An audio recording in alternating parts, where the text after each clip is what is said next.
বলো না যুবক, কতদিন হয় বলতেও পারো না ফজরের ওয়াক্ত কখন, ফজরের সূর্য কেমন, ফজরের হাসি কেমন, ফজরের বরকত কেমন।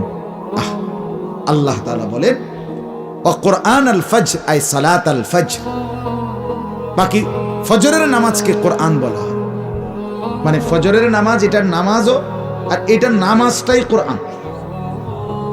তাফসিরে লিখছে মানে হলো এই, ফজরের নামাজ যেন কোরআনুল করিমের লম্বা তেলাওয়াত দিয়ে মোড়াইয়া প্যাকেটিং করিয়া ফজরের নামাজ দেওয়া হয়েছে।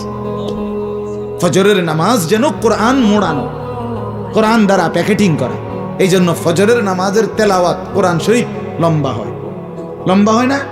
হ্যাঁ, লম্বা তেলাওয়াত। স্বাভাবিক যেই কোনো ইমাম 4 ওয়াক্ত নামাজের চাইতে ফজরের ওয়াক্তে কোরআন শরীফ তেলাওয়াত করে কি একটু বেশি, একটু লম্বা। এই জন্য আল্লাহ বলছে কোরআন আল ফজর